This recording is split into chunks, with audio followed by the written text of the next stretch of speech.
મિત્રો,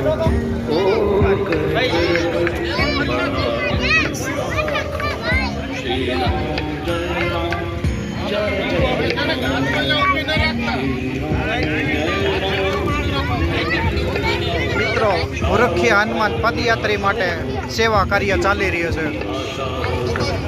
આજે હનુમાન જયંતિ નિમિત્તે જે પદયાત્રીઓ પગપાળા ચાલીને જતા હોય તેમના માટે સેવા કાર્ય ચાલે છે. તમે જોઈ શકો છો.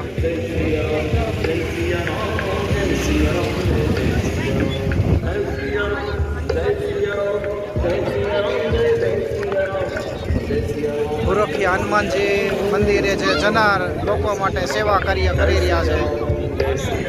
શ્રવણ પ્રસાદ સેવા કેન્દ્ર અમરેલી.